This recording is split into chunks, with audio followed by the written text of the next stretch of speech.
6. Good evening. Thank you very much for joining us here on GH1 Television. My name is Keminni Nyamanni Amanor, and this is News Tonight. Our top stories this hour.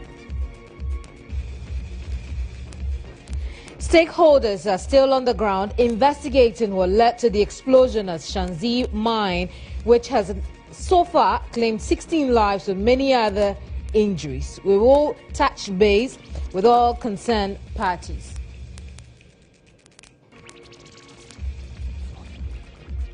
Also coming up tonight, the community on stilts is very unhappy. They feel neglected by leaders of the country and are threatening a boycott of elections. Quick question though, would you be shocked to learn that a hike in your MP's already perceived fat salary is imminent? Well, the Ghana Bar Association president thinks they should be given more than they already take.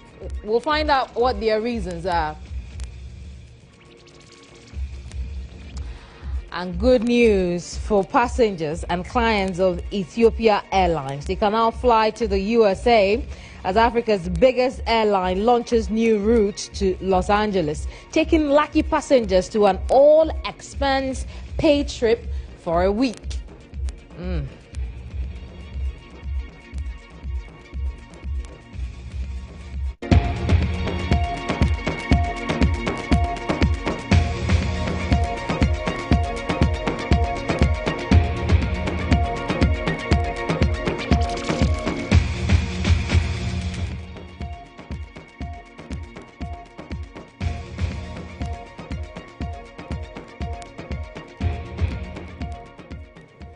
Hello again, this is News Tonight, and our first stories will come from inside.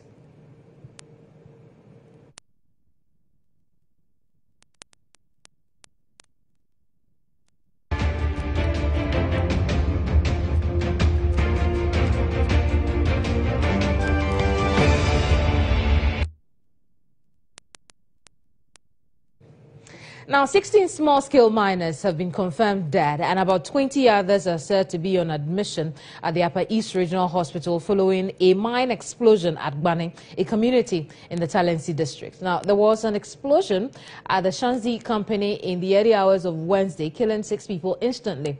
The incident resulted in a standoff between small-scale miners in the community and the Chinese mining company Shanxi Mines. The Minerals Commission has ordered the company to suspend all mining operations with immediate effect.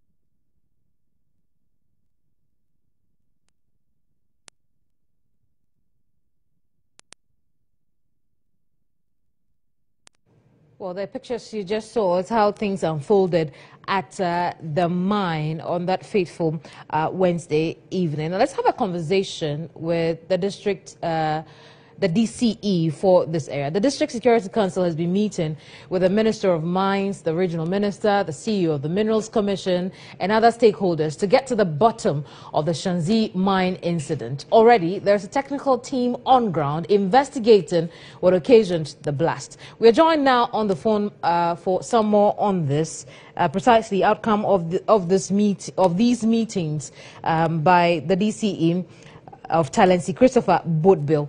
Good evening, Christopher. Good evening. How have the discussions at these meetings turned out? The discussions have been fruitful and peaceful. Like I earlier intimated, this morning we had a dissect meeting, and we'll continue tomorrow to take our side. Then after that, we finished today, we went with the Deputy Regional Minister to the site. Later on, we were joined by the Regional Minister who was in Accra, and the Sector Minister, plus the CEO of Minerals Commission, who have had fruitful discussions with Shanxi, the management of Shanxi, and that of the small-scale miners, particularly Kusibanta Mine Group. The conclusion has been that one, the local security agencies that are doing their investigations to continue, whilst the CEO of Mineral Commission has put a team in place to go underground to do further investigations. And the two reports from the local level, that is from the region and the district, plus that of the technical men who are going underground, will put together so that we'll bring all these things to a stop. We want to have a holistic approach to it in such a way that when we finally come out with our report, we are hoping that this kind of this wanton death will not be repeated in subsequent years. Hello, Christopher. Hello. Can you hear me? Yes, I can hear you. Great. Now, for clarity, who did you say is investigating the incident that took place? We have a number of groups doing the investigations. I told you that the police started the investigation yesterday. We have the DNI officers who are on the ground also doing their own investigation. But today, we have got a team from the Minerals Commission.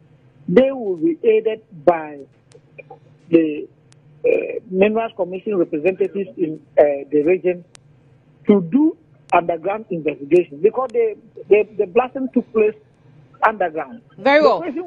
The question so what are they looking for? What are they looking for? What is the scope of this investigation they'll be handling? Yes, they will be looking at whether, if we're talking of Shanzi doing blasting, and people have died, the people that have died, are they workers of Shanzi? Yes or no? We cannot determine now. If they are not workers of Shanzi, were they in Shanzi pit after the blast? Or they were in their pit and the gas went there? These are issues that they will have to bring. Where did the deaths occur? Did they occur in Shanzi pit? Or they occurred in other pits, possibly, far from that place, but maybe gas might have penetrated there? These are issues that those who are not miners, will not be able to, ascertain. We cannot, say anything about it until they go underground. Indeed. Just hold the line for me. The Interministerial Committee on Illegal Mining is also questioning the safety standards of the Shanzi Mining Company and its conditions of work. Now, you remember that this is not the first time an incident of the sort is happening at the Shanzi mine. Sometime in 2017, we were hit by a similar incident, subsequent to which the mine was asked to upgrade its standards, adhere to environmental and safety standards. After 3 months, their licenses were given back to them. The ban was lifted, and then they began operations again. Between then and now, what happened as far as monitoring is concerned, as far as making sure that whatever measures that you put in place after the 7 people died the first time were actually in place? Yeah, you see, you rightly said that the Interministerial Committee against illegal mining, and then the Minerals Commission asked them to stop working. They are the right people. They have the technical men to be able to answer this question as to why they gave them, they asked them to continue mining. We at the local level cannot tell. Well, and I couldn't agree more. With me in the studio now, Christopher, if you could just hold the line for a minute. With me in the studio now is Charles Nana Benyi Bisiu. He is the secretary to the Interministerial Committee on Illegal Mining. Yes. You have a background I gave, Charles, yes, and why we have got to this point again. What happened between the last incident that took place at the mine and last Wednesday? Okay, first of all, deepest condolence to the bereaved. This shouldn't have happened.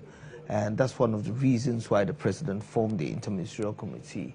Now, history tells us that it happened in 2017. During that time, there was a ban. One thing that we need to ascertain is that, is Shanzi a small-scale mining company or a large-scale mining company? Then I was hoping you'd have the answer, because when the minister visited the mine again in 2017, he did ask them to upgrade their license to that of a large-scale mining. And so you should have the answer, whether or not it's a small scale. Yeah, so I was going to answer myself. Okay, all right. So if it was a large-scale company, then the ban was actually, they were actually under the ban as well. If it's a large-scale, then they could have gone on to work if they've actually conformed to all the legalities.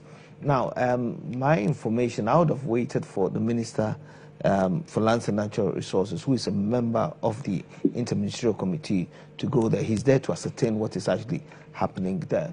But then my understanding is that there has been a few litigations here and there. I know of a company called Nyen Nyen who has spoken to me. They came to the Interministerial Committee during the vetting processes, and they are claiming ownership to that concession. We have documentation to that. Someone has also told us that Shanzi company is a mining support service. We need to ascertain that as well, because the name of the company, the group, I mean the organization or the committee is Interministerial Committee on Illegal Mining.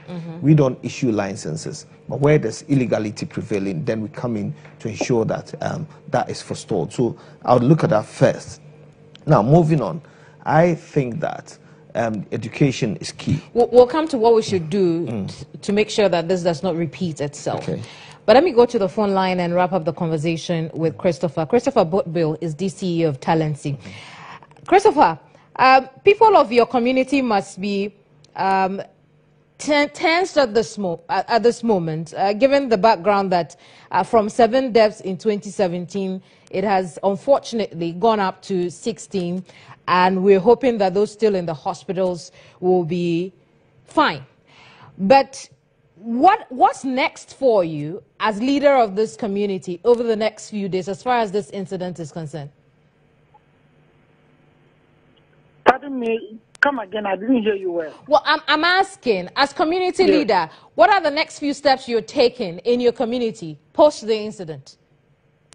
You know, we in conjunction with the Interministerial Committee Against Illegal Mining had started a program of recruiting some of our people who are at the mining site to get training at Takwa School of Mines.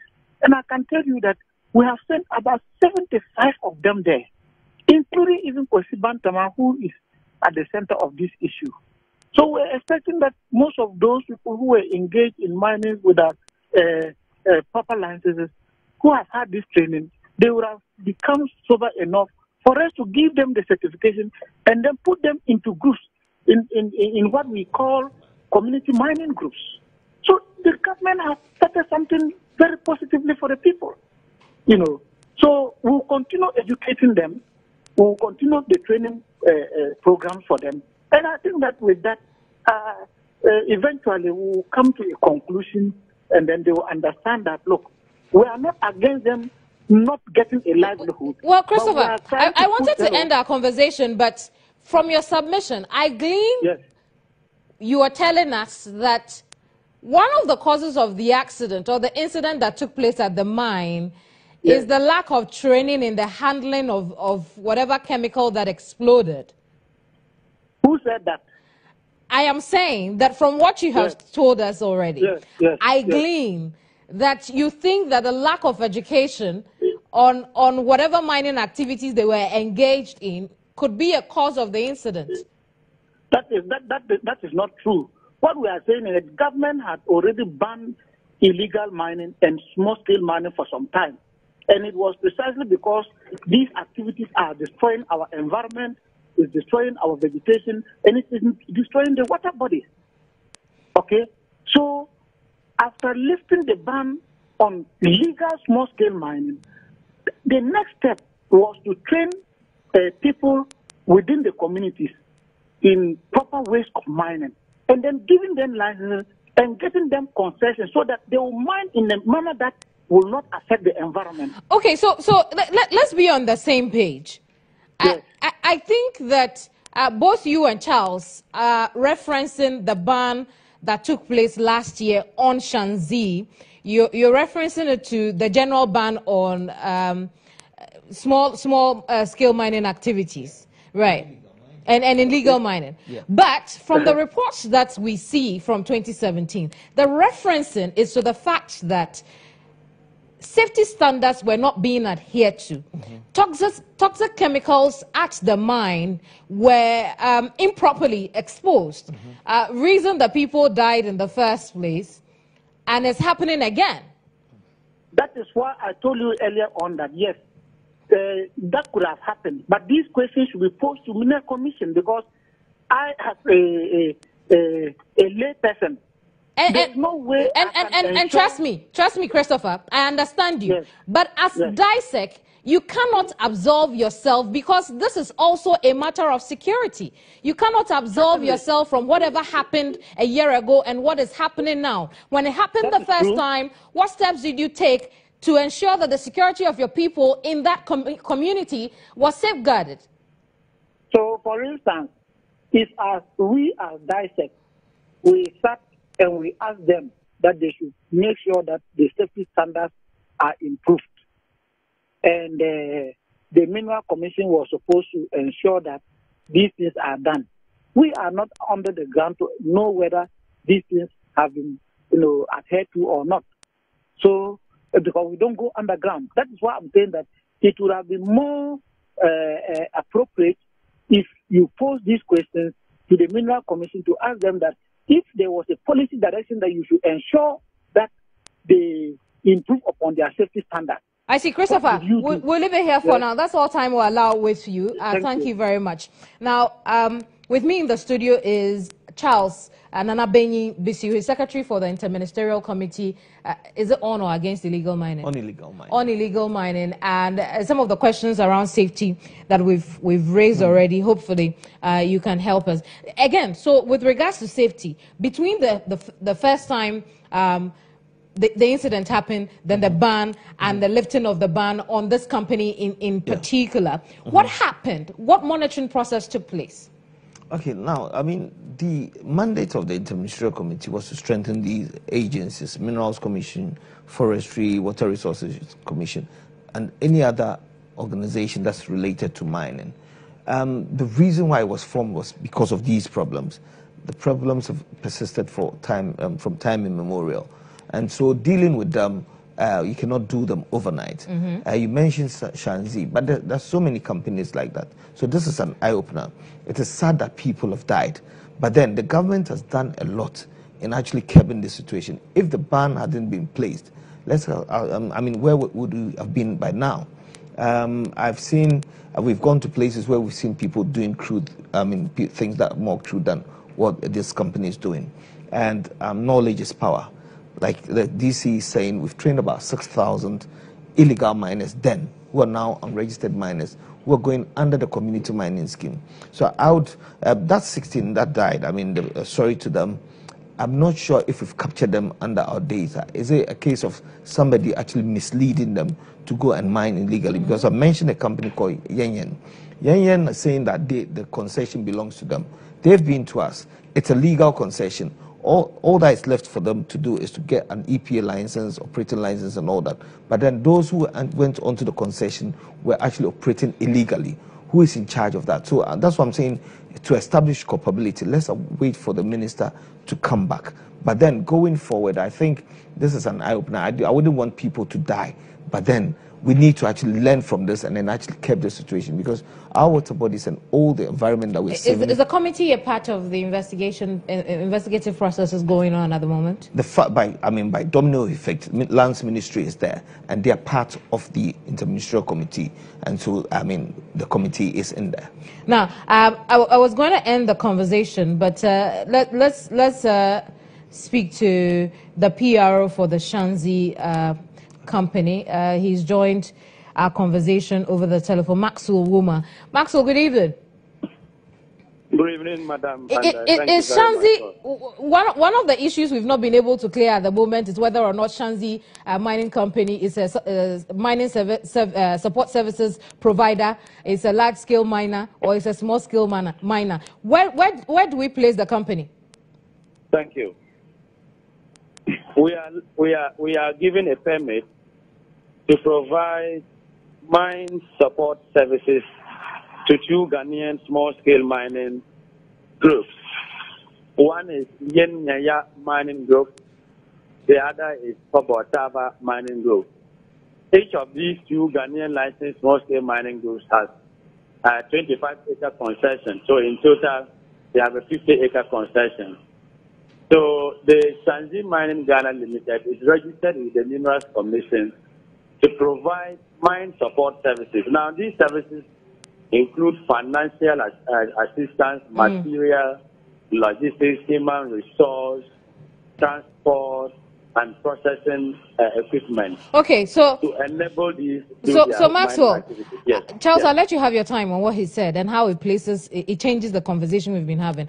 But last year, when a similar incident took place during a tour by the minerals, then minerals. Minister. Natural Resource Minister. Yes, Minerals and Natural Resources Minister, John Peter Amewu. He did say that considering the kind of equipment they found on your sites, you'd rather look better as a large-scale mining company. Where do we place that? Where do we marry all of this? Where do we reconcile that? That's very correct. And because of that, a lot of policy amendments are ongoing. When we came in as a company in 2008, sorry, the area by then was blocked out for small-scale mining. So no matter our work around that time, we could not have been given a license to directly own the area to do mining. It is the reason this mine support service license was given. Now, over the years, and considering the capital we have injected into the area, plus some other people's moves as investors, they have deblocked the area now to allow for large-scale mining. So we have a sister company that we have used to apply to the Minerals Commission to give us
a large-scale mining area for us to transition from this mine support service that we are offering now to large scale. Okay, so we remain offering the mine support service. Still, those licenses are given us to move into the large scale. So because of those considerations that we are talking about, this deblocking policy has been introduced in the area, so that other companies like ours can move on. But if you're mining services support company, then I don't know. My understanding, Charles, and you can help me out here. My understanding is that you don't directly do any mining of your own. Yes, that's what it is. I'm not talking to a Chinese. I'm talking to a Ghanaian. I have been employed for Keminni Nyamanni Amanor to speak for the operations. That is why the underground. So you do some mining.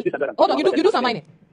So we are indeed doing the mining. Okay, that's okay. Let me hear from Charles. I just want clarity on this. Then we know where to place the people we found in the ground. Charles, you were saying that no. No, I haven't said no, but he's an employee of the company. Who are the directors of the company? Is there a case of Chinese owning the company? Is there a case of hitherto where that's what I'm saying, that there are going to be a lot of questions. That who owns the company? Well, he tells us that that's why we're not talking to the Chinese. We're talking to him. No, what difference does that make? No, I mean directors of the company, if it's the foreigners, and then rendering support services to small scale mining sector. The small scale mining per the law is a preserve of Ghanaians. Let's leave that. Let's delve into that later. But I know he's a PRO. He'll talk like that. But what has happened now? Okay, from what he was telling us, he tells us that yes, hitherto they were a mining support services, and then gradually they moved into a mining company. No, he said they're still mining support services. The processes have begun to acquire a concession. Yeah. You understand? So all these things, there are a lot of things, there are a lot of questions to be answered. What we want to do in the next meeting is that we would want to ascertain that the legal concessions, the ownership and all that, so that this calamity does not reoccur. But then you see, if we're Ghanaians, okay, and we're going after other Ghanaians who have large scale companies, arresting them and all that, and then we allow certain people to come in and perform their illegality. That's what my problem is. I want to wrap up this conversation. And Maxwell, let's have the last comment from you. Maxwell, if this happened before, why is it happening again? It is because we have not been able to act on what the former sector minister might say. Which that this Mr. Bishapia is working in, it's an illegal pit. But he claims that he began the operations with one of the directors of our small-scale mining group and has been insisting that he will not leave the area. That is why we have been saying that we have the power, we can fill the pit. But until the Mineral Commission at least has identified it as such, as an illegal mining pit, assist us to fill the pit from surface to bottom, that will be the only way we can go. And so he continues to mine in the pit. He employs the people from the local area. People come, the young guys who come, queue, he selects who he wants to go in the pit.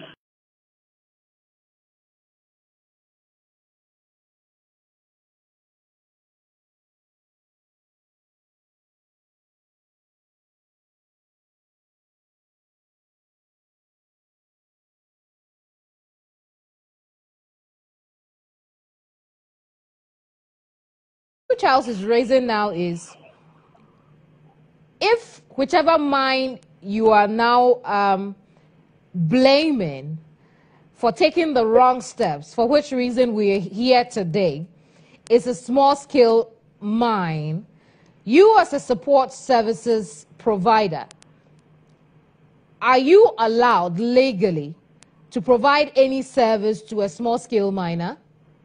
Yes, please. That is why we are still in business. Very well, very well. Charles is okay with your response, but I'll look into that for... Who did you say is at the other side? Because I heard him talk about the directors of the company. Yes, we know that there are Chinese that have come to register this business in Ghana. And so the business is registered in Ghana to operate in mining. And that is why we have been duly registered by the Minerals Commission to offer this mine support service in the area. So I hear what you're saying, that yes. Shanzi does not own the mine where the incident happened. Not at all. We don't have any... Is it a sister mine? No, what I am saying is that we are offering this mine support service to the owners of the concessions. One is Keminni Nyamanni Mining Group. The other is Pobotava Mining Group. These two own 25 acres each and have merged them to form a 50-acre concession. And now we are offering the mine support service to these people to mine in their area. Why are you working on, was Shanzi working on any aspect of this concession at the time the incident happened? No. So what we do is that when the labor of Keminni Nyamanni and Pobotava go down, they go down in the 5 shafts that they have constructed now as accesses to the ore body underground. So we work within the confines of the 50 acres. But this illegal pit is just a pit that belongs to the illegal miner called Akosek Bantama. It's found within one of the concessions that we are offering the mine support services to. And that is why the challenge very well. Would have to leave it here, unfortunately. There's very little time. I just want to indicate that the Honorable Secretary Minister has been here. It's just about taking off. And then we have assured him and all those who have come here that we are going to cooperate together with the Ghanaian concession. We look forward to how the investigations turn out. Correct. We'll do what he said they do subsequently. And I will use this opportunity once again to commiserate with the... Maxwell, thank you very much for your time. Maxwell Wuma is PRO for the Shanzi Mining Company, obviously absolving the company of any complicities as far as this incident is concerned. Your thoughts on him briefly? No, the support services that he said they're rendering, he said they offer financial support to miners as well. I think I heard him right. So is it a financial institution? That's another question that we need to ask. That we need to look into. Okay. Hopefully the committee. So what are the banks in Ghana doing? Yeah, no, we're going to look into that. You see? Absolutely. So all these Charles, things we're looking into. We'll have to leave our conversation here. Thank you very much. Charles Nana Benyi-Bisu is Secretary for the Interministerial Committee on Illegal Mining. That'll be all for Insight.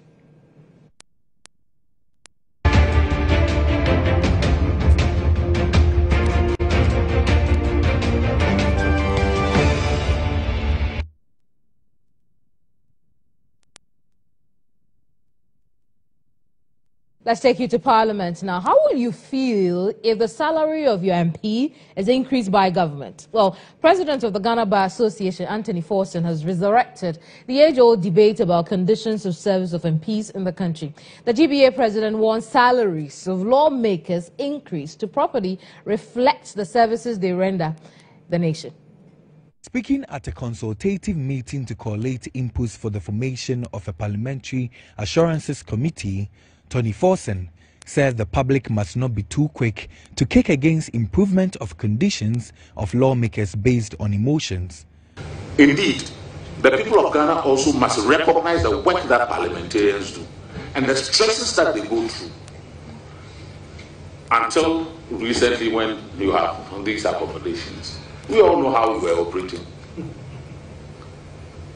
I happened to be very active when I was a bit younger, and I know that parliamentarians pay a lot of funeral bills, school fees, and it shouldn't be so, because then how do they concentrate on the legislative business, which involves research? They will tell you the amount of research capacity they have. You see, so we owe it to ourselves to make them profitable, to make laws which will inure to our benefit. Executive Director for Center for Parliamentary Affairs, Dr. Rashid Dramani, supported the call by the Ghana Bar Association's president with a charge on MPs to take their work seriously to justify such demands. GJA President Afel Money argued given the demands on lawmakers in the country, the only way they can deliver is if the nation gives them what they require by way of adequate remuneration. We want our MPs to be well resourced, but certainly I wonder how MPs live on.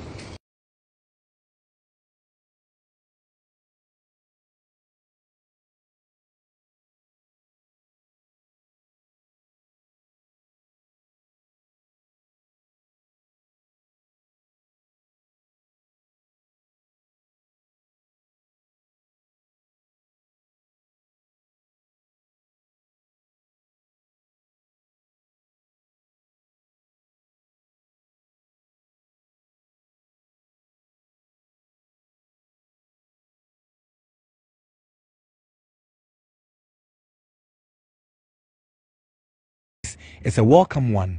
Say that it's good that people are looking at the work of Parliament.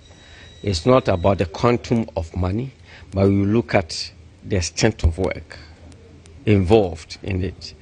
If Ghana thinks that the work of the Member of Parliament is involving, and therefore we need to up the remuneration that we give the members of Parliament, so be it.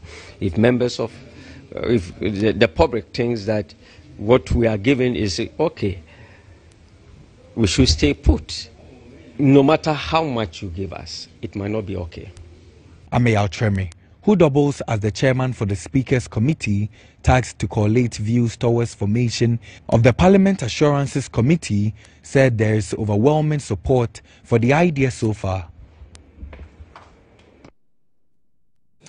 Lydia Seira Malhassan, wife of former legislator for the Ayawaso Wogon constituency, Emmanuel Tremantier-Jakon, has officially launched her campaign as she seeks to succeed her late husband. A by-election is slated for January 31st this year to test her dream.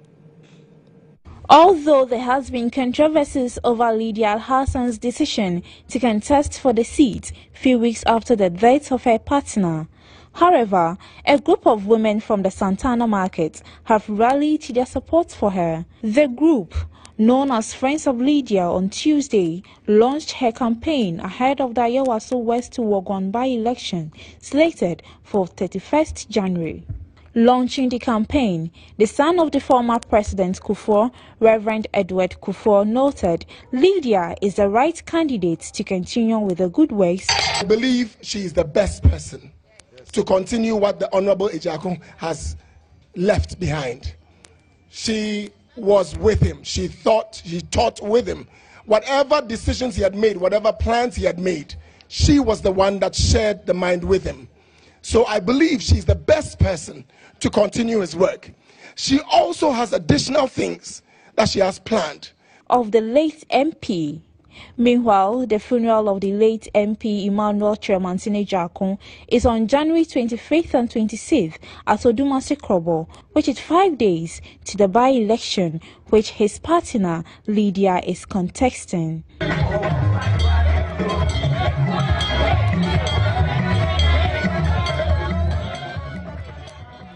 To the family home of the departed Ayawaso West Wogon MP Emmanuel Ejakon, where a vigil is being held in his honor. Wilberforce Asari has joined the NPP and family for this remembrance ceremony. Let's get some live updates on what's happening now. Wilberforce.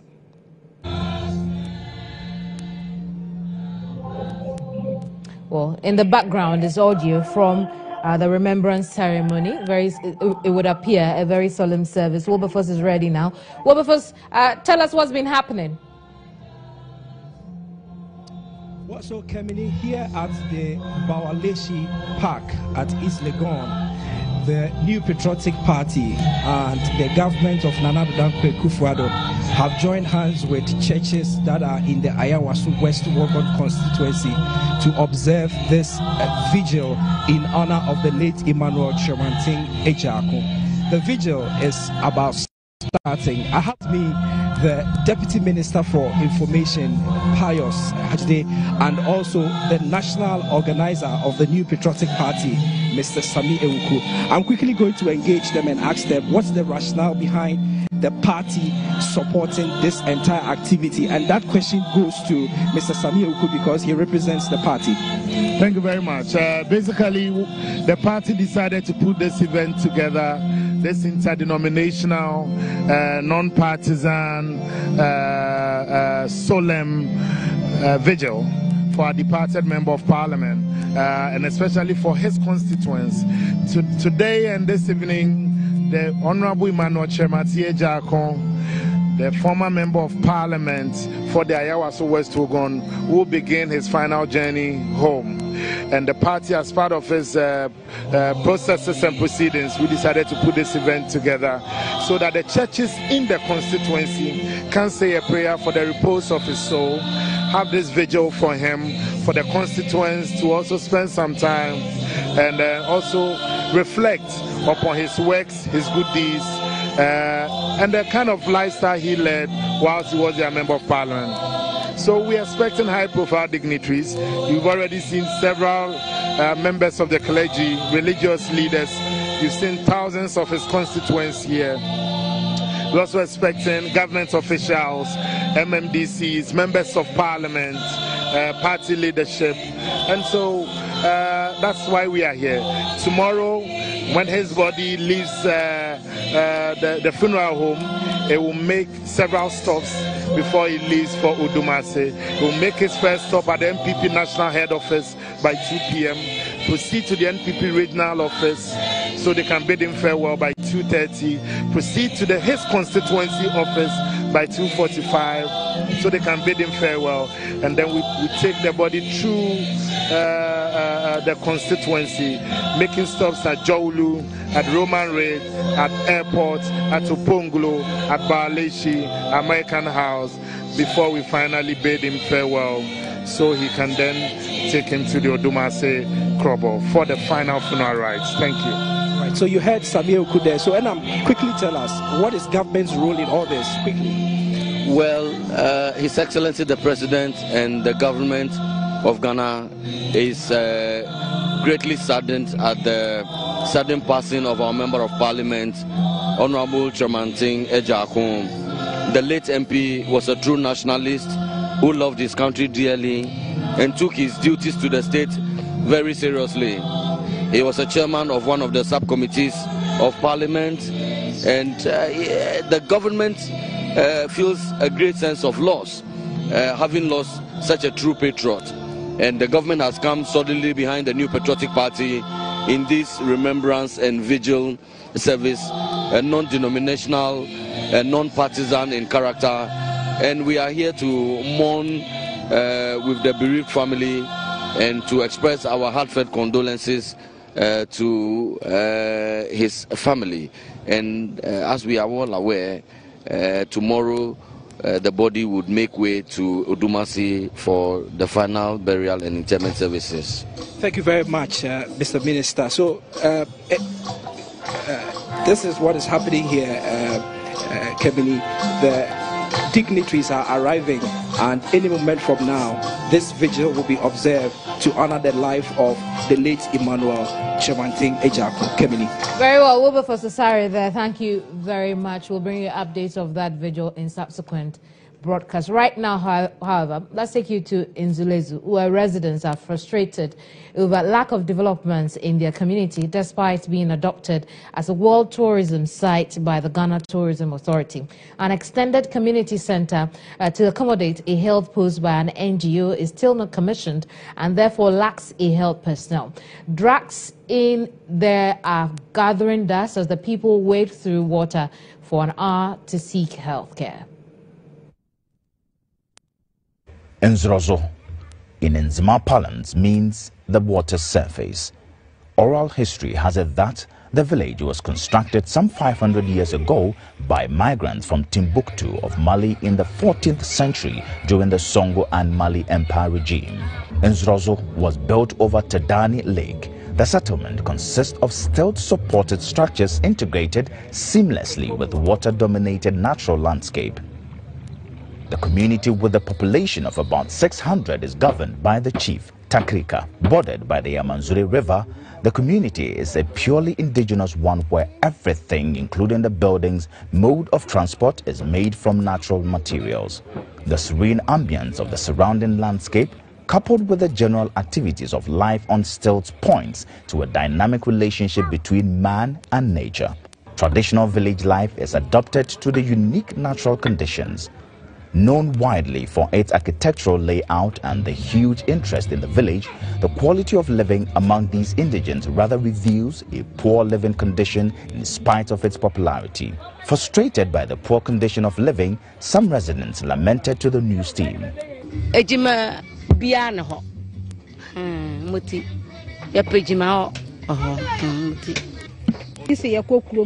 Anytime I only one more, na Yarena account or say I just obey one who so you say Yamana, you may she. Amidst the myriad of challenges and economic hardship the community grapples with, access to a proper health care tops the list of demands. Speaking to Openi John Arthur, one of the revered elders in Nzrozo, he said the community is in dire need of a community health center as there is none. Okay, we don't have any clinic here.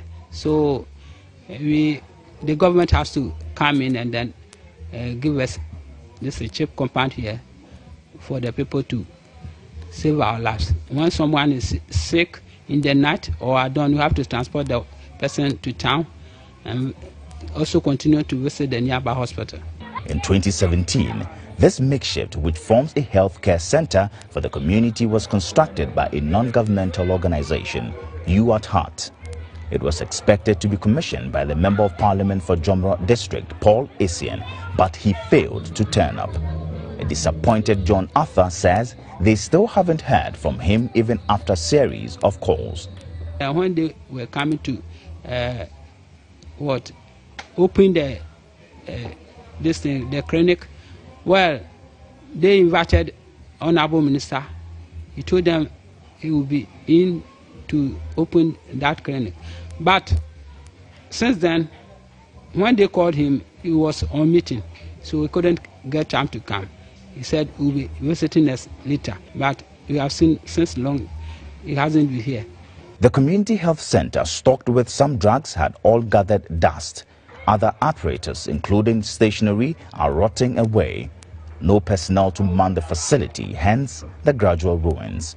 Some structures supposed to be maternal homes have been abandoned. In the case of emergency situations, the community says the sick is waded through the Amanzure River for almost an hour to the nearest town, Benin. 48-year-old Agnes, a traditional birth attendant with over 2 decades of experience, shares with me the challenges.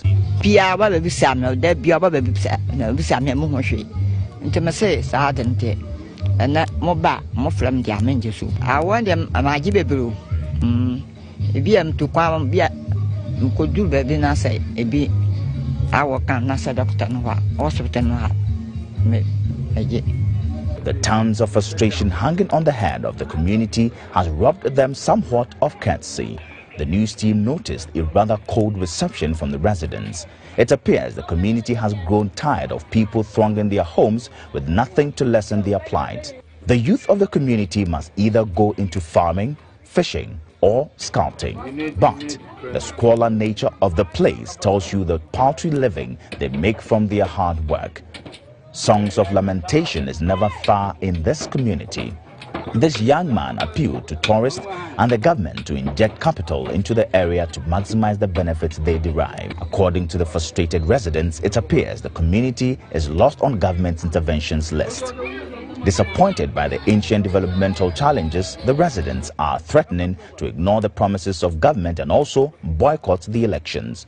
The community, which was adopted by the Ghana Tourism Authority in 2000 as a World Heritage Site, receives over 13,000 visitors, both local and foreign, raking over 700,000 Ghana cedis revenue annually, according to statistics from the Ministry of Tourism as of 2013. One could say that the people of Nzrozo are only living in past glory. The infamous tourist site is not reflective of the standard of living among the indigents. They are therefore appealing to the government to come to their aid. Joshua Nanakwamera, reporting for GH1 News, Nzrozo, the Western Region. Okay, so let's talk 30 seconds. Then I'll take a break and come back with some business news. Why are we waiting to... Well, I'm back. And so I'll tell you what I was going to say. Why are we waiting for someone to come and commission a clinic, a healthcare facility before we start using? What is wrong with us as a people? Okay, let's tell sickness to also wait for a commissioning then. Why do we need to wait when we know that people are in dire need of healthcare services? The medicines are there. We just need to post nurses who have been asking us to post them. Post them to these places, let them work. We don't need any commissioning at Nzrozo or Nzulezu, whichever one you understand. Let's do that now. I'll be right back.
A new day comes with a new hustle.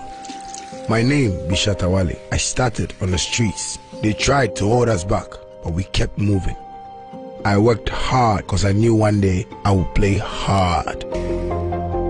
Yeah, we work hard, we play hard, yeah.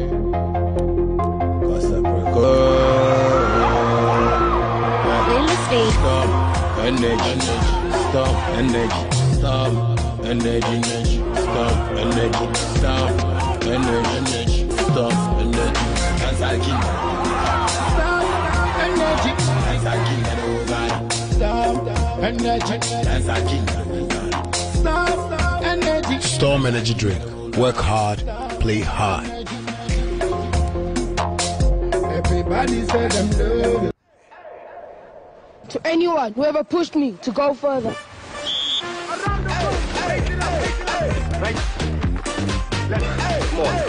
One more. To anyone who ever gave me a hand up.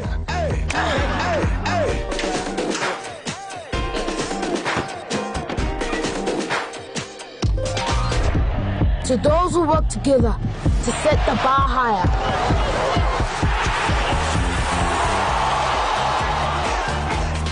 To those who give me the energy to go further. This is my team, and my team makes me. This advertisement has been vetted and approved by the FDA. As if one was not enough, not two, but three of your favorite electronics and home appliances brands are combining powers to bring you the Electroland Triple Treat promotion. Hey, babe, this bronya, buy your 32-inch Samsung satellite TV for 999 Ghana cedis. Those tall 500-watt Bluetooth speakers for 1,399 Ghana cedis. NASCO TV for 699 Ghana cedis. The standing freezer for 1,699 Ghana cedis. And the fan for 139 Ghana cedis. And you also get that media display fridge for 1,799 Ghana cedis. High tech. This bronya, you go shopper tire. Sake of Electroland is giving you that triple treat discount and freebies when you buy Samsung, Media or NASCO. Visit our all-new premium showrooms on the Springtest Road, Kumasi, Kasi Road, and Takrady. Awesome! Visit us now. Electroland Bronya Triple Treat promotion the way to.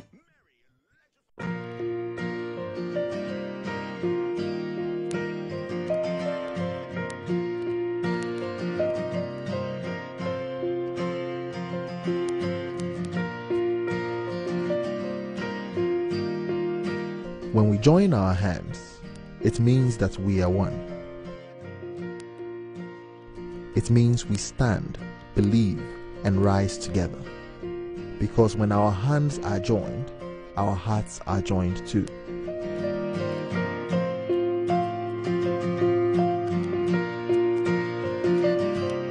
And when all our hearts beat as one, extraordinary things become possible every day. The more you drink awake water, the more we can help keep hearts awake. For every bottle you buy, an amount will be donated to the National Cardiothoracic Center, Ghana. The Ghana Trade Fair Company brings you the 23rd Ghana International Trade Fair under the theme Made in Ghana, Globally Accepted. Date 28 February to 11 March 2019. Checked. Venue, the Ghana Trade Fair Company Law. Checked. What's next? You have to register. Yes, today. Agriculture, fashion, food processing. Check ekrasi.com. Tourism, pharmaceuticals, manufacturing, and just any product or service. Rush to register, exhibit, sell, network, and be globally accepted.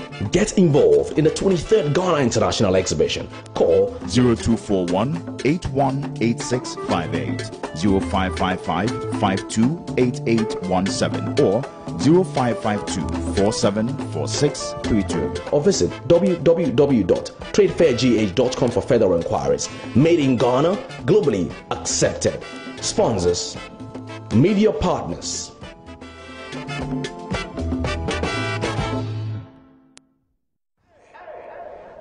To anyone who ever pushed me to go further.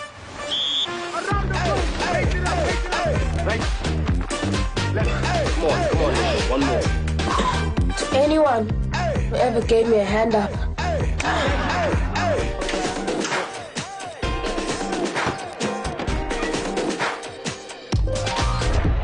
To those who work together to set the bar higher.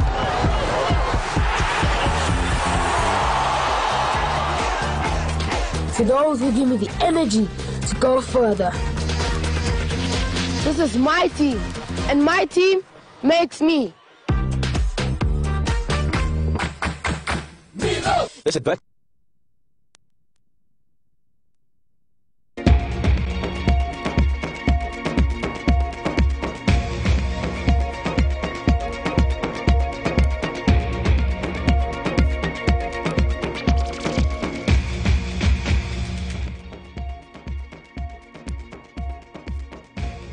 Time now for business news. Kweku Teme is here with the latest. Kweku, you are missed.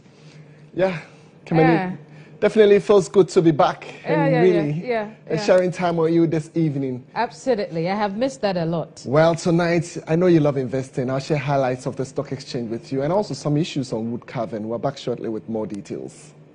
Business Brief is brought to you by Everywhere You Go, MTN.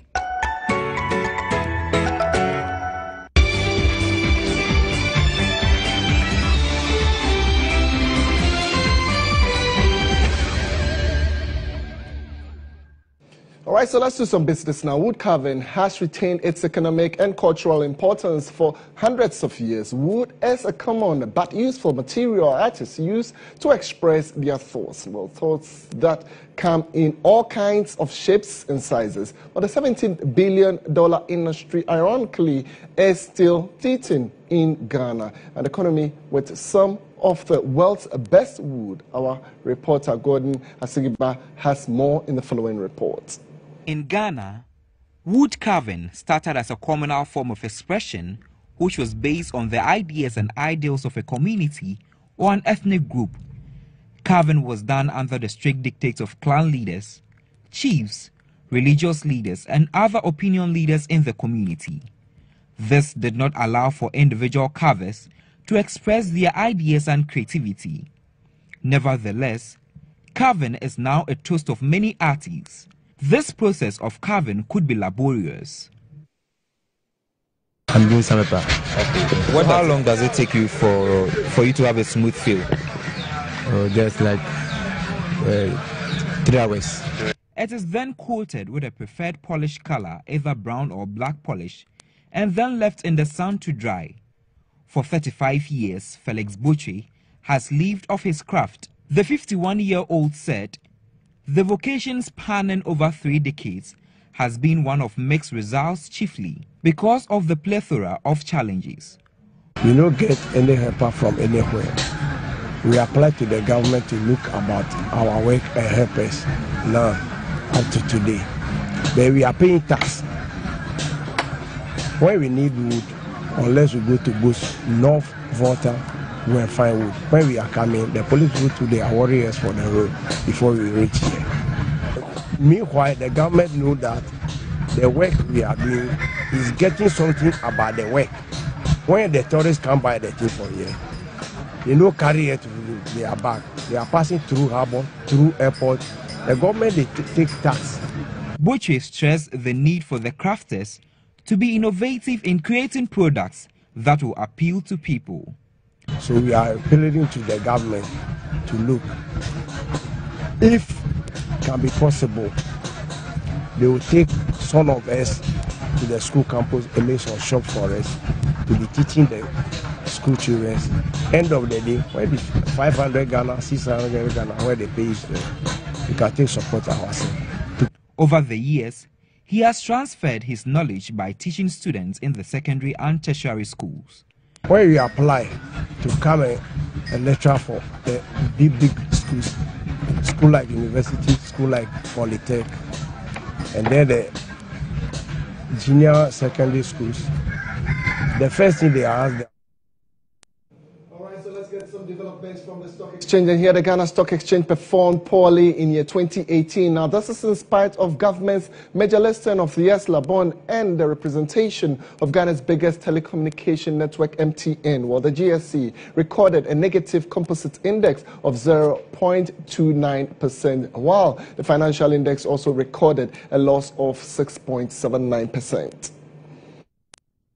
Managing Director of the Ghana Stock Exchange, Kofi Yamoa, disclosed the market recorded some interesting activities because some banks embarked on some rights and bonus issues to help raise cheaper capital to meet their 400 million minimum capital requirement. He noted, amongst other things, the sell-off by non-resident investors, mainly due to the rise in U.S. federal rates, as some reasons for the dip in trading activities in year 2018. The index was flat, 0.29% negative.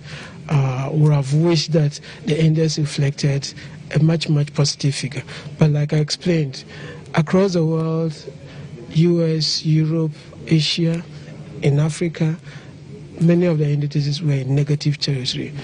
If it were not for the cedi depreciation against the dollar, would have simply been flat at 0%. So that's about all we have for you in business. Keminni Amanor comes up shortly. Do stay. Business Brief is brought to you by Everywhere You Go, MTN.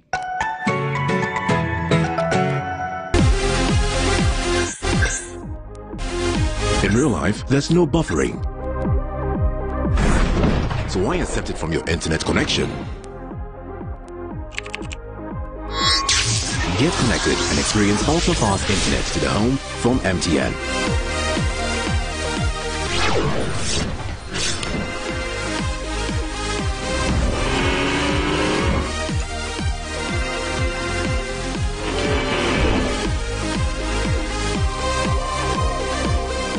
MTN Home, powered by MTN Fiber Broadband from the Internet Masters.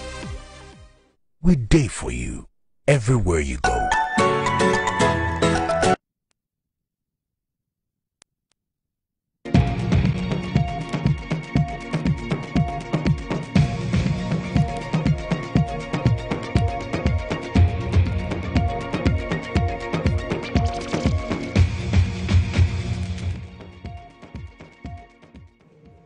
Well, that's how we wrap up Monday's edition of News Tonight. We're back same time tomorrow with me, but do join me again at 8:30 p.m. as I speak with presidential aspirant for the NDC primaries, Professor Joshua Alabi, on State of Affairs. Next is Mara. Good evening.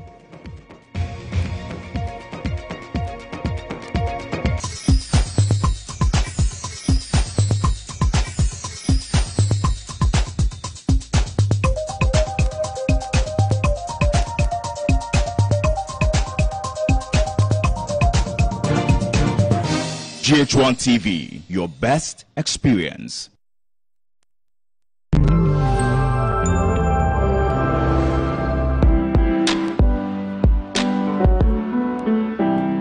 Mara is proudly brought to you by My Dear Rice, Alba Spaghetti, UB Hair Relaxer, Indomie, Gino Tomato Paste, Onga, Lepron Capsules from Roxin Ghana Limited, Nido Fortigo, Your Love, Their Future, High Lady Virgin Herbal Intimate Wash, and Middo. The new pocket-sized fragrance.